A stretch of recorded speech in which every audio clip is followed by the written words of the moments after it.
Et à tous. De retour pour cette première table ronde de la matinée. Il sera question d'innovation chez les acteurs de l'aéronautique et du spatial. Vous avez probablement tous été émerveillés par le premier vol d'Ariane 6 en juillet dernier et plus récemment, en début de semaine, par la prouesse de SpaceX qui a réussi à récupérer le premier étage de sa fusée Starship. Dans l'aéronautique comme dans le spatial, on le voit, l'innovation s'accélère. Elle se conjugue au pluriel, percutée par les révolutions numériques et par les révolutions écologiques. Une concurrence internationale renouvelée et des acteurs privés avec le New Space qui progressent très vite. Tout cela renouvelle les processus de conception, les matériaux, les vecteurs, les outils de communication, les usages également, les modèles de création de valeur, mais aussi la réglementation. On va essayer de parler de tout ça avec des acteurs historiques en Gironde et les nouveaux venus tels que The Exploration Company, Hyperspace, Flying Wells, Dark ou encore Inaero et une myriade d'entreprises du drone. Le paysage girondin s'inscrit pleinement dans cette dynamique d'innovation. Quels sont justement les moteurs de l'innovation? Quels sont les sujets abordés? Pour quels usages dans l'aéronautique et le spatial? Comment la transition environnementale est-elle prise en compte? Pour parler de tous ces sujets, j'ai autour de moi 4 intervenants. Philippe Bidot, directeur scientifique du traitement de l'information et système à l'ONERA, le Centre français de recherche aérospatiale. Nicolas Bicoq, directeur des opérations de la start-up Hyperspace. Valérie Pernaut-Burkel, directrice de la sécurité de l'aviation civile du Sud-Ouest. Et Timon Vicablanc, ingénieur aérospatial et membre d'Aéro Décarbo. Merci beaucoup à tous les 4 d'être avec nous. Ce matin, je précise qu'il y aura un temps d'échange avec la salle à la fin de la séquence, donc n'hésitez pas à noter toutes vos questions. Et s'il y a des places libres au milieu, je vous invite à resserrer l'ordre pour permettre à chacun de pouvoir trouver une place. Bonjour Philippe Bidot, on va commencer avec vous pour ce premier tour de table. L'innovation, la recherche scientifique, c'est votre métier depuis plus de 30 ans maintenant. Qu'est-ce qui a fondamentalement changé dans le contexte de l'innovation dans les années récentes? Écoutez, merci d'abord pour l'invitation et bonjour à toutes et tous. La plupart des sujets qui induisent la nécessité d'innovation ont été évoqués lors des précédentes interventions. Ce qu'il faut le retenir, bien évidemment, c'est la préoccupation dominante qui est celle de la réduction des impacts du transport aérien d'une façon générale, qui conduisent à des préoccupations sur la réduction des émissions de CO2 notamment, mais qui ne sont pas les seules et qui sont loin d'être possiblement dominantes dans les impacts. Et donc l'innovation doit considérer toutes les dimensions qui sont celles liées aux impacts, qui peuvent aussi et doivent même tenir compte de ce que l'on appelle les effets non CO2 notamment, hein, qui sont des effets induits par les rejets des systèmes de propulsion et qui se traduisent par une diminution de la couche d'ozone qui alors, peut avoir des effets assez difficiles à appréhender, mais qui, d'une façon générale, on l'accepte aujourd'hui, modifie positivement, je dirais, il y a un effet sur le bilan radiatif qui est néfaste.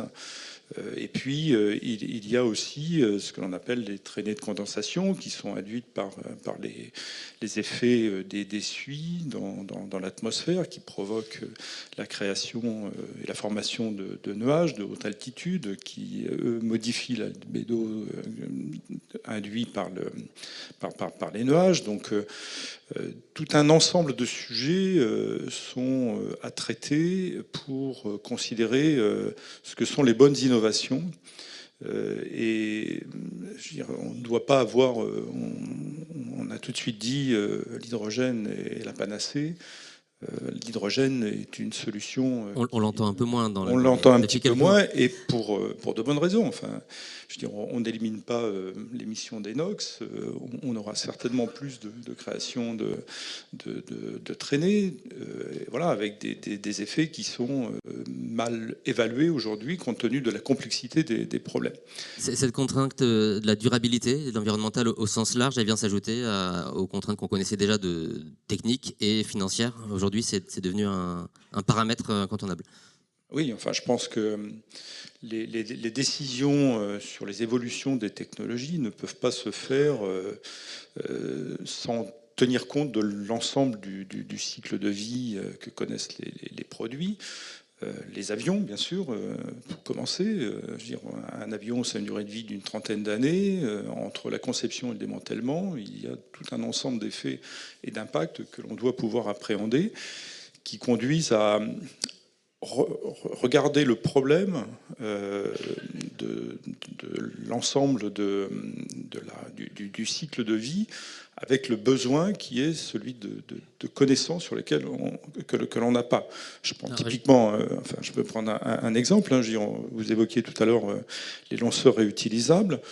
Bonne, mauvaise idée, ça c'est une chose qui est mal évaluée. On sait que naturellement il y a des rejets et une production de carbone qui est très importante.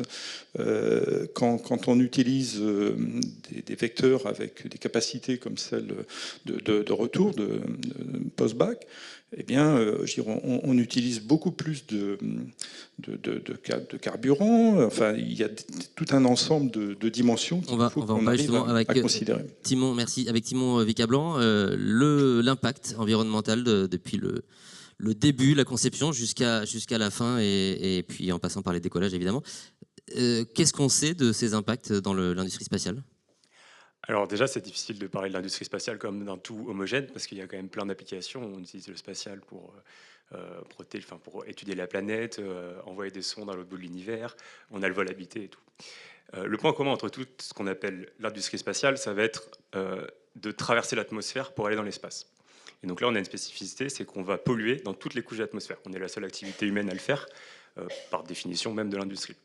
Si on repart du début du cycle de vie, on a forcément des gaz à effet de serre qui sont émis à la production, à la fabrication, au design, du travail ingénieur, etc. Bon, ça, c'est assez commun à toutes les industries. Ensuite, on va avoir une phase de lancement. Et là, donc on a la combustion qui nous permet de nous élever de la gravité. Et on va émettre un peu de la même manière qu'on parlait des effets hors CO2, on va émettre des suies, des vapeurs d'eau, on va même émettre des particules de chlore, donc tout un tas de composés, ce qu'on appelle des aérosols, et qui vont être émis dans la stratosphère. Et là, on n'a pas forcément beaucoup de pistes sur quel est l'impact sur le forçage radiatif, donc sur le bilan énergétique de la planète.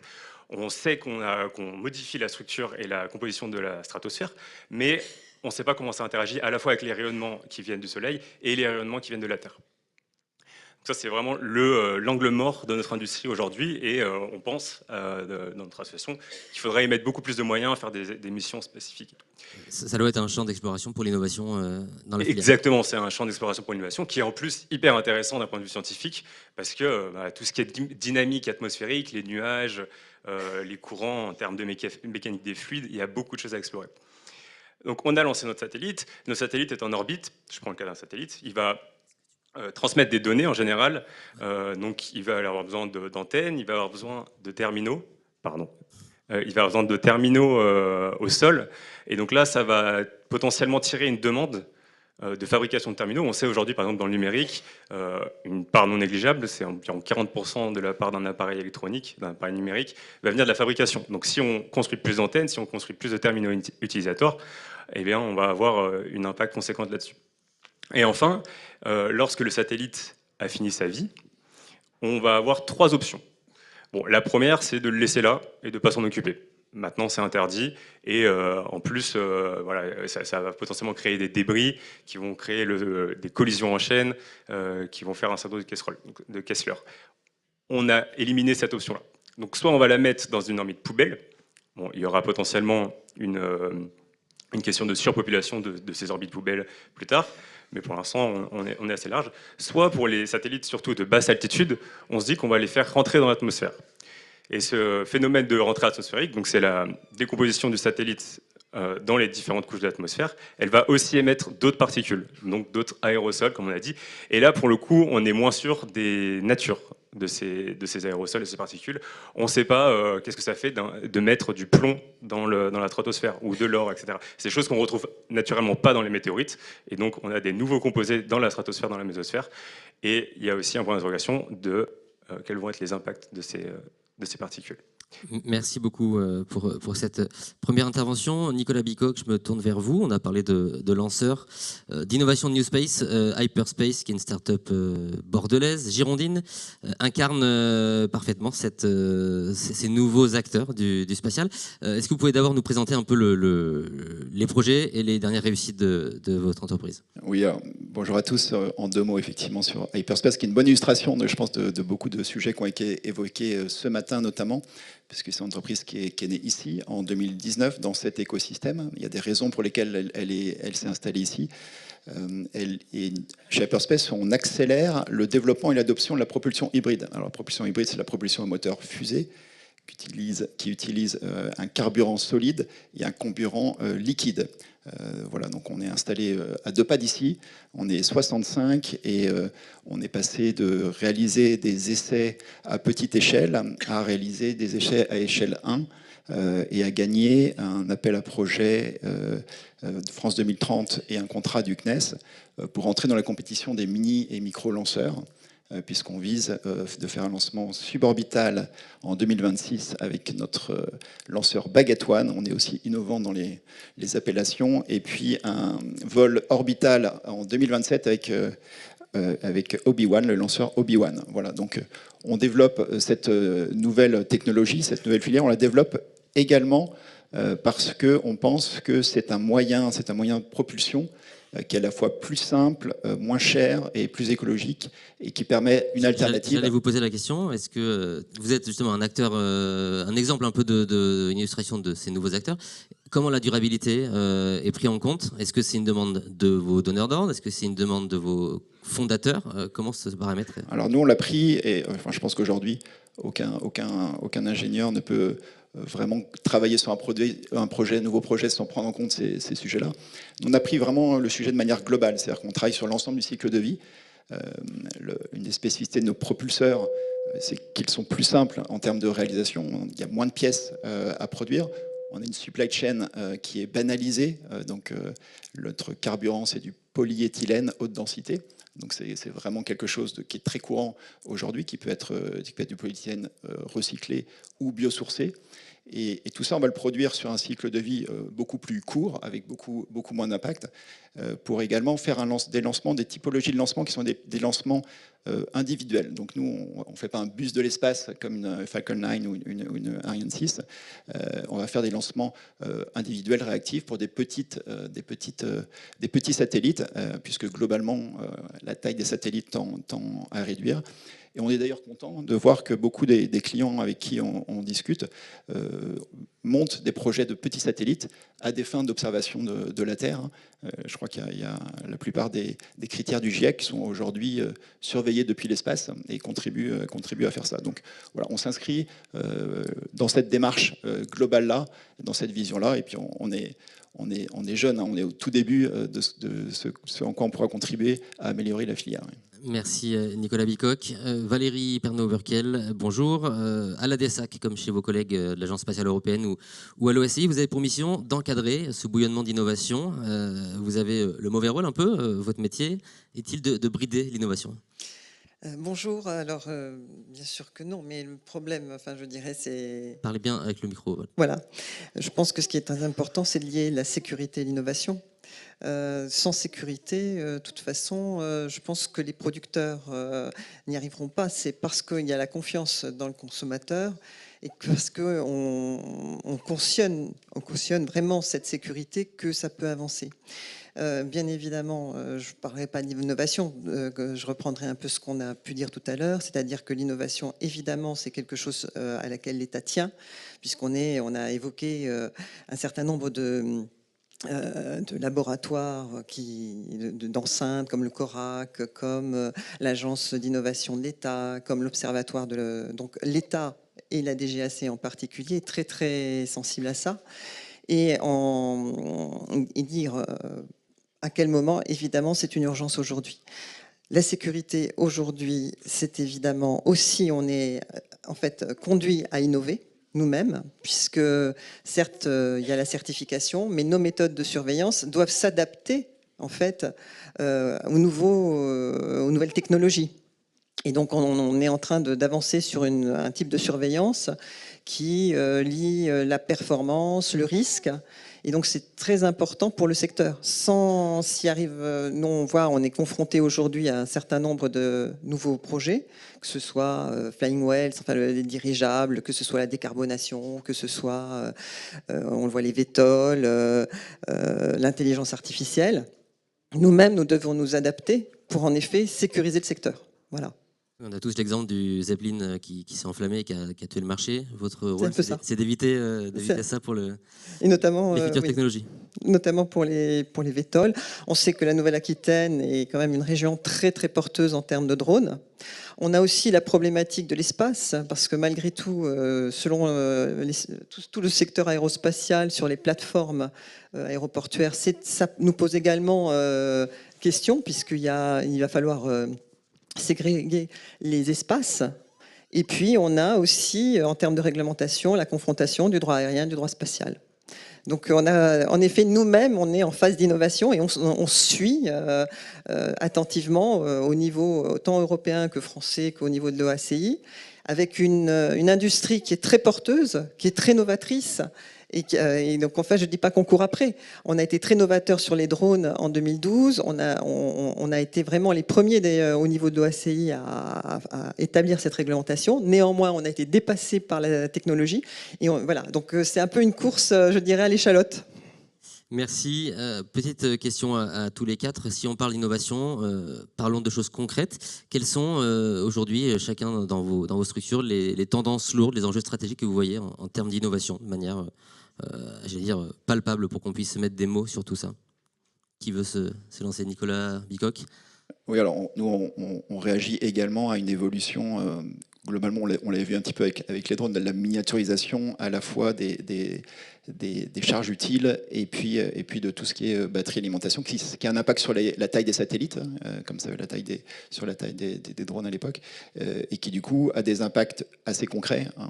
On le voyait, on en parlait tout à l'heure avec ce qui se passe à Toulouse chez Airbus, et qui du coup voilà, tire des composants, tire un besoin pour faire des lancements bas. Donc nous, très concrètement, on voit beaucoup d'activités dans le New Space, beaucoup d'innovations pour créer de nouvelles applications, pour créer des nouveaux satellites, mais également des nouveaux services spatiaux, et puis des services d'accès à l'espace. On n'est pas les seuls à être dans la compétition en France.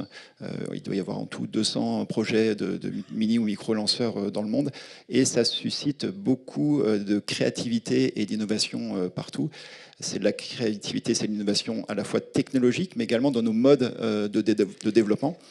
Finalement, on est beaucoup plus réactif et on prend beaucoup moins de temps entre la conception, les essais et les bouclages. On est vraiment à 2 pas d'ici et on réalise une partie de nos essais à basse intensité directement derrière l'usine, ce qui nous permet de boucler très rapidement. Donc il y a à la fois des grosses évolutions, des grosses tendances technologiques qui sont également portées par un écosystème très rapide de bouclage sur les technologies. C'est peut-être le sujet de fond, mais on ne l'a pas encore nommé, le numérique, l'IA. Philippe Bidot, c'est ce qui nourrit beaucoup l'innovation aujourd'hui? Peut-être pas que l'IA. Je vais prendre un exemple, celui de la chaire qui a été mise en place récemment ici en Nouvelle-Aquitaine avec le soutien de la région, qui cherche à tirer profit d'une façon générale des avancées du numérique pour les besoins de l'accélération des processus de certification, notamment pour les nouveaux turbopropulseurs qui vont devoir ingérer de nouveaux carburants, mais aussi fonctionner à plus haute température, avoir des systèmes de régulation qui sont très innovants. Et pour ce faire, on a besoin de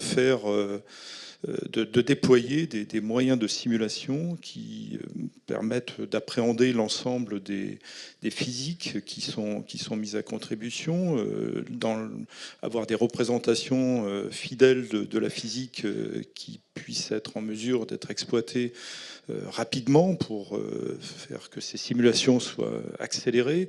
Et donc on va utiliser des technologies de l'intelligence artificielle pour faire de la réduction de modèles qui préservent la connaissance, enfin la physique que l'on capture, mais aussi la maîtrise des incertitudes. Et ensuite on va faire des simulations qui vont engager des moyens de décision qui pourront ensuite être de nature à orienter vers un certain nombre de choix dans les processus de conception. Donc ce sont des problèmes qui sont aujourd'hui, que l'on peut aider avec l'ingénierie augmentée par les technologies du numérique, dont l'intelligence artificielle, bien évidemment.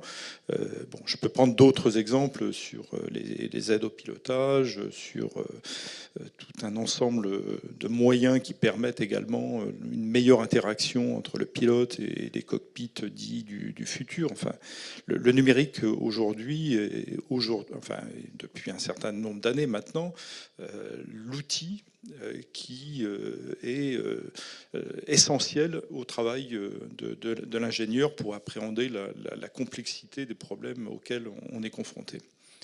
Timon Vicablanc, Valérie Pernaut-Burkel, sur ces sujets d'innovation du moment, est-ce que vous avez... Moi, j'ai un peu l'impression qu'aujourd'hui, dans le spatial, en tout cas, je pense que l'aérien, c'est assez évident parce qu'on est tous d'accord que l'innovation est assez tournée vers les efforts de décarbonation et que sans une transition réussie, le secteur va mourir. Donc on est tous les acteurs de toute la chaîne de sous-traitance et les grands acteurs sont dirigés vers ça. Donc pour l'aérien, c'est assez évident. Du côté du spatial, j'ai l'impression que notre innovation, elle est plus sur la forme que sur le fond. Quand on parle du New Space français, les success stories qu'on a pour l'instant, ça va être Kinéis par exemple, qui va ressembler aux balises Argos, au système Argos qui existait avant. Quand on regarde Starlink, c'est de la télécommunication par satellite, on faisait déjà ça avec des satellites géostationnaires. C'est peut-être plus sur comment on finance ces projets. Donc il y a un peu le pari de la compétitivité, notamment sur les lanceurs. Et nous, on s'interroge beaucoup sur quelle est la finalité, pourquoi on innove, quel est l'objectif, le but qu'on essaye d'atteindre avec ces innovations. Donc c'est la question que je me pose dans le spatial, en tout cas, vu que ce que j'ai dit tout à l'heure, c'est un milieu tellement hétérogène qu'il y a la vraie question de est-ce qu'on fait de l'innovation pour la science. Aujourd'hui, par exemple, j'ai plus l'impression qu'il y a de l'innovation dans les laboratoires scientifiques qui gravitent autour du CNES que dans les startups du New Space qui sont assez jeunes, qui ne comprennent pas forcément le milieu, etc.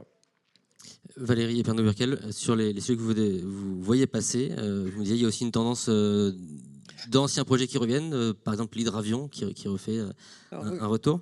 Alors l'hydravion, oui, c'est un... Il faut le savoir quand même, historiquement, c'est le berceau, la Nouvelle-Aquitaine est le berceau de l'hydravion.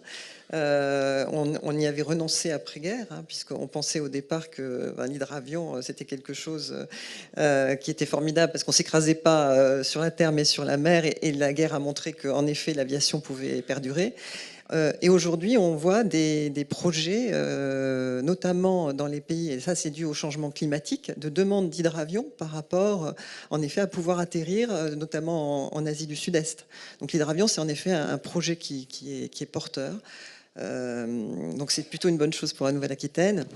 Je parlerai aussi, parce que c'est aussi, ça vient d'ici, c'est de Techno-West, c'est le centre d'expérimentation et d'essai sur les drones. Donc là aussi, on voit, est-ce que l'avenir, est-ce que c'est le VTOL? Je ne sais pas, mais en tout cas, aujourd'hui, c'est quand même une option quand même forte. On voit une pression quand on voit ce qui se passe en Chine. Et puis, enfin, la décarbonation, bien évidemment, avec la difficulté, il faut être totalement conscient, Le problème aujourd'hui, c'est que la décarbonation, c'est à la fois pour le changement climatique, c'est aussi pour le désenclavement des territoires, hein. Il ne faut pas l'oublier. Donc c'est une pression importante. Et la difficulté, et on est totalement conscient, puisque la certification appartient à l'EASA, beaucoup d'entreprises aujourd'hui sont sur le marché et on a une grosse difficulté parce que l'EASA a tout le secteur européen. Et on voit qu'on va. Enfin, je reconnais la difficulté de cette certification. Pour autant, c'est quelque chose d'important. Merci. Je voudrais qu'on parle des usages. Vous avez esquissé le sujet, Timon Vicablanc. On parle de VTOL, on parle de drones, on parle de méga constellations avec littéralement des dizaines de milliers de satellites qui vont être envoyés dans les prochaines années. Qu'est-ce que ça nous raconte en termes d'usage, ce qui fait partie intégrante de la volonté de décarboner ou de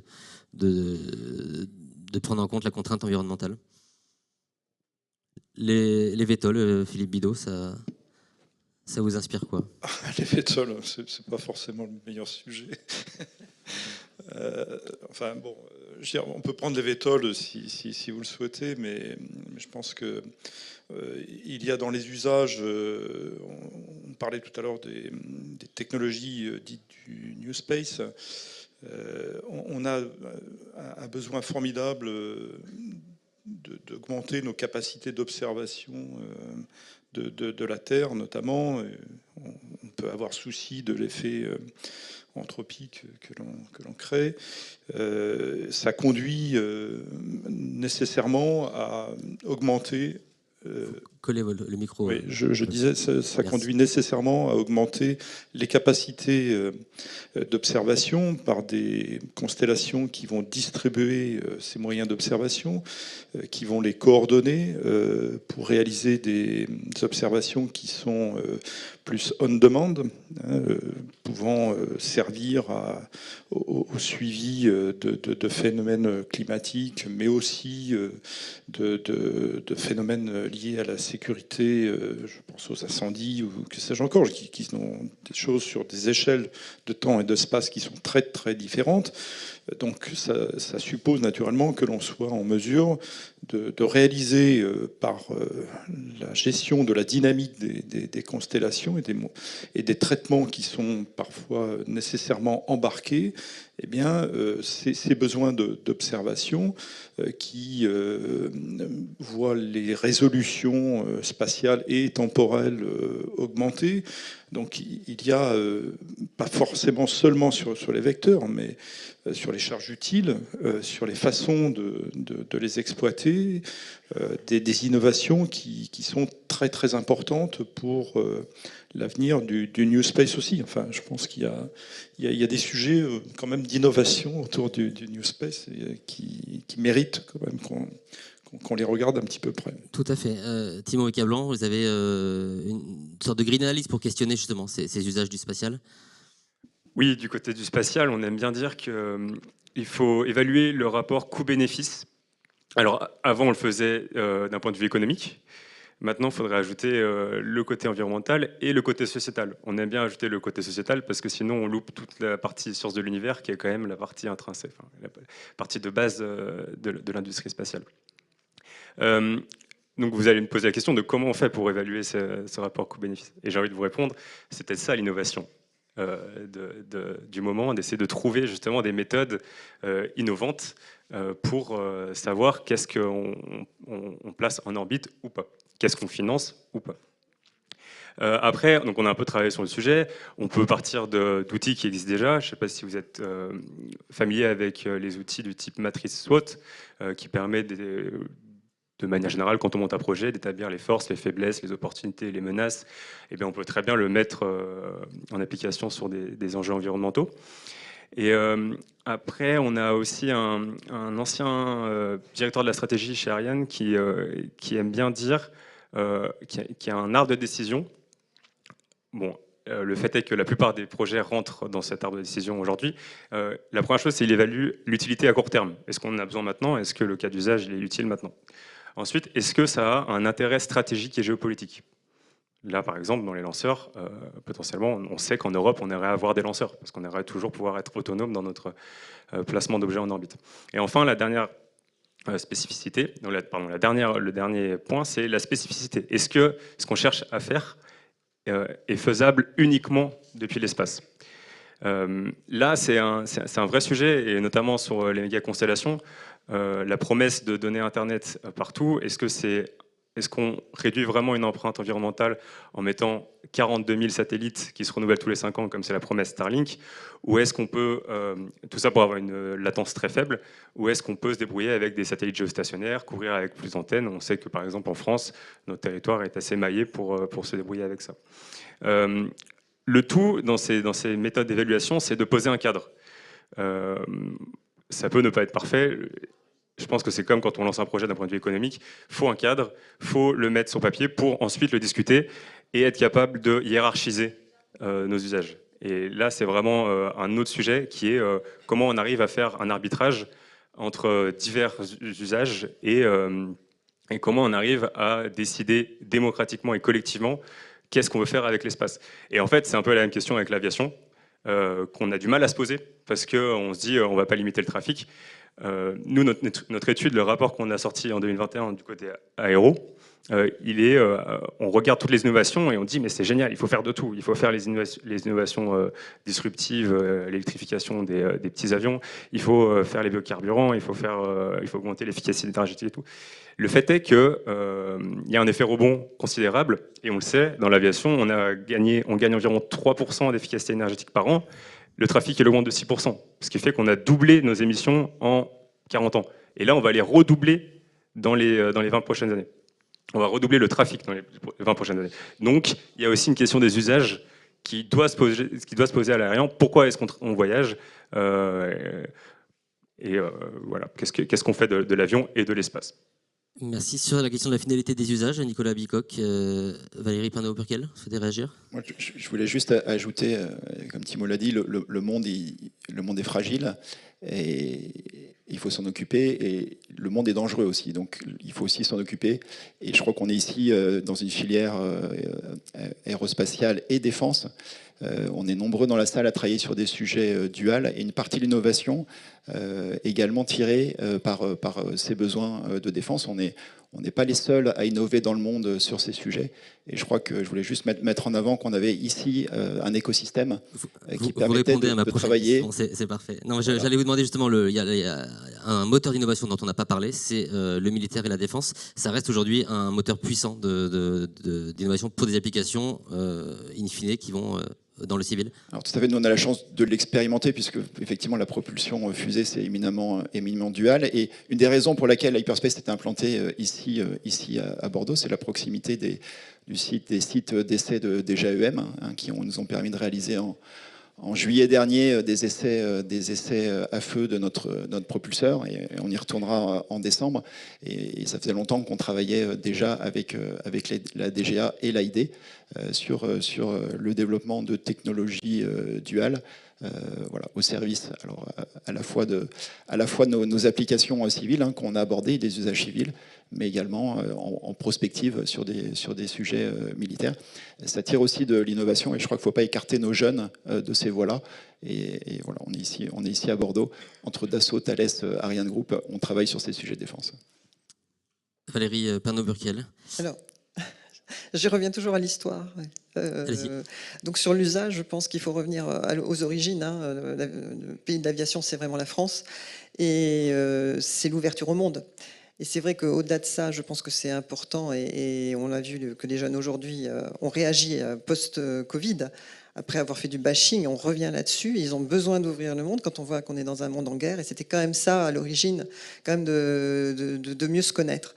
Par ailleurs, dans des régions comme l'Asie, il est clair que l'aviation a un rôle important, parce que vu le changement climatique, il y a plein de régions qui ne seraient plus accessibles. Donc, de toute façon, je suis comme l'État. On est vraiment tenant de l'aéronautique. Merci. Philippe Bidot, peut-être un mot de la fin sur le moteur. Le militaire. Sur le militaire, parce que je sais que... Non, je vais reprendre l'exemple que Gilles Fonplan tout à l'heure utilisait, qui est celui du planeur hypersonique. Je veux dire, la très haute vitesse, la très haute vélocité, ces nouveaux engins qui peuvent avoir un intérêt d'un point de vue civil posent des problèmes qui sont, d'un point de vue scientifique, qui sont extrêmement complexes. Alors, on a ici en région des spécialistes de la rentrée atmosphérique, et ce sont des problèmes qui appellent, je disais tout à l'heure que l'on avait besoin de plus de moyens de simulation, enfin des choses qui permettent d'appréhender des physiques extrêmement complexes à travers de la simulation.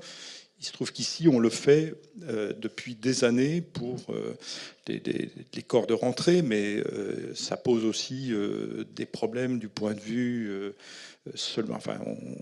pas seulement de l'aérodynamique. Hein, je veux dire, il y a des questions liées au pilotage de ces engins qui sont pas simples, puisqu'on va chercher des engins qui sont hyper véloces, mais hyper manœuvrants également. Donc, il y a des sujets autour des charges que supportent ces engins quand ils sont fortement accélérés, et donc de maîtrise de la structure même de ces engins.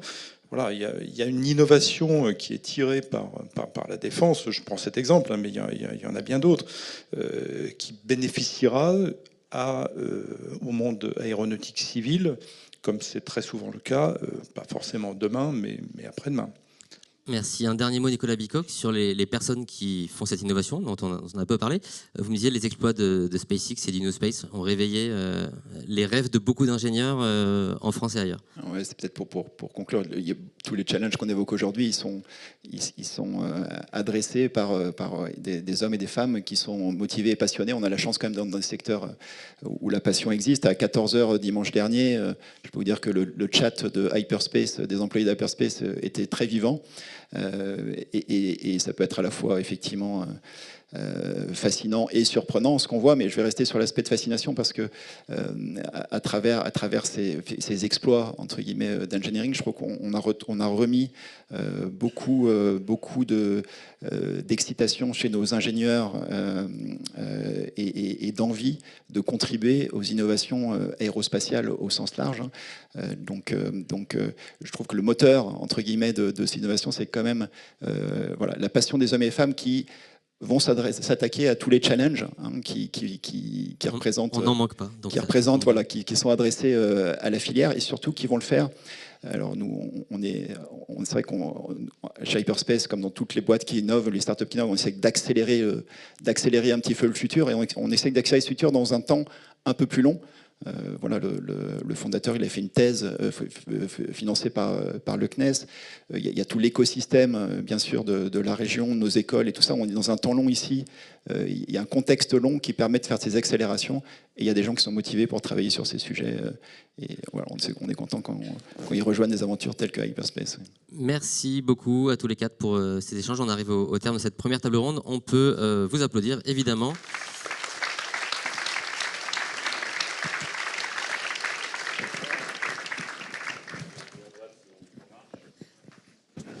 Non, attendez, restez avec nous, restez assis parce qu'on a prévu une petite session de questions-réponses. Profitez de la présence de nos expertes et experts, cher public. Est-ce que vous avez des questions? On va vous faire circuler un micro qu'on va emprunter de façon abusive à Timon. Est-ce qu'il y a des questions? Monsieur, on va vous passer le micro.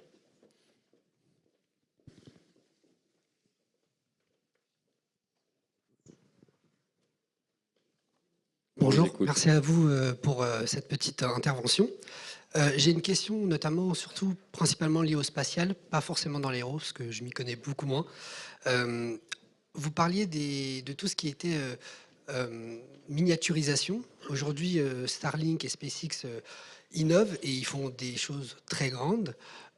On voit aussi que donc la dernière fusée de Starlink, c'était, bon, je me souviens plus le nom, Starship, excusez-moi, va pouvoir être en capacité de déployer les futurs modèles génération 3 des Starlink, qui eux auront une performance x10, mais qui seront beaucoup plus gros que les anciens.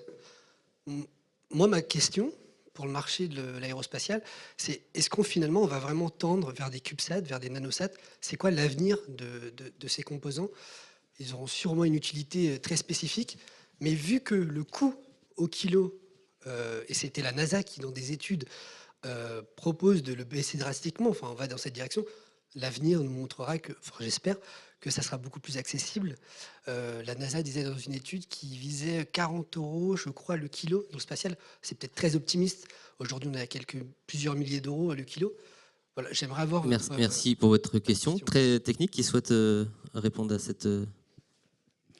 Oui, je peux y aller parce que ça parle de SpaceX et je trouve qu'on a un fondateur de SpaceX qui prend un peu le secteur comme il veut. Et effectivement, il a fait croire qu'on allait faire des CubeSats. Et finalement, aujourd'hui, il y a quelques semaines, il a dit il n'y a que Starship qui sera capable de prendre des satellites Starlink, les nouvelles générations. Du coup, je pense qu'il faut vraiment faire attention aux dynamiques qui sont données par ce monsieur. Et quand j'entends dire qu'on est impressionné par la récupération du lanceur Super Heavy, je me dis il y a potentiellement d'autres avancées dans le secteur spatial qui méritent plus d'applaudissements. La question, c'est toujours est-ce qu'on veut donner Internet à des gens à la montagne pour qu'ils puissent jouer aux jeux vidéo, ou est-ce qu'on préfère aller découvrir l'origine de la vie et des éléments sur notre planète? Voilà, donc je pense qu'il ne faut pas tenir en compte, et à mon avis, il y aura de tout dans le spatial. Ça suit une ligne qui n'est pas forcément linéaire, à la fois en termes de taille, de lanceurs, de satellites, et ça dépendra forcément des applications et des technos qu'on va mettre en place là-dessus. Philippe Bidot. Oui, enfin, on a besoin de tout et les fonctions sont très différentes. Enfin, on aura toujours besoin des satellites géostationnaires. On peut avoir besoin d'orbiter très bas et on commence à le faire. Quand on dit CubeSat, il faut bien être conscient que ce ne sont pas des engins de quelques kilos. Très souvent, hein, ce que l'on lance aujourd'hui, majoritairement, ce sont des engins de plusieurs dizaines, voire centaines de kilos. Donc, bon, je veux dire, il y a besoin de couvrir tout un ensemble de besoins qui vont amener à utiliser des technologies très, très différentes. On ne va pas atomiser les satellites pour gérer des constellations. Enfin, on gère déjà des constellations de très grande dimension, mais je veux dire, il y a des limites, il y a des limites à cela. Quant aux lanceurs, bah, c'est toujours pareil. Ils sont aussi appropriés à des besoins. Je veux dire, on sait que les engins SpaceX sont des engins qui sont très différents sur le marché en termes de positionnement qu'Ariane. Voilà, bon, il y a une très grande diversité de besoins et donc une très grande diversité de technologies à considérer. Nicolas. On réalise que SpaceX et Elon Musk, c'est toujours l'objet de débats animés, que ce soit en dîner de famille ou dans des amphis. Ça représente quand même je crois que c'est 70% des satellites en orbite. Donc ça ne représente pas l'ensemble de l'activité spatiale. Et effectivement, même si c'est fascinant, c'est également effrayant. Je suis complètement d'accord. En revanche, la plupart des acteurs avec lesquels nous on discute ne sont pas des propriétaires de constellations aussi énormes que ça et ont effectivement tendance à avoir des petites applications sur des petits lanceurs. Pourquoi Starship ou Falcon grossissent, ces lanceurs grossissent, c'est pour justement baisser le prix au kilo en faisant des gros autobus de l'espace. Le défaut de ça, c'est que pour des petites missions, pour des gens qui ne font pas des constellations énormes, et ben, du coup, ils ont un temps d'accès, ils ont des contraintes d'accès qui sont longues, et c'est justement le segment que nous on adresse avec Hyperspace, et c'est petits taxis de l'espace pour des petites applications.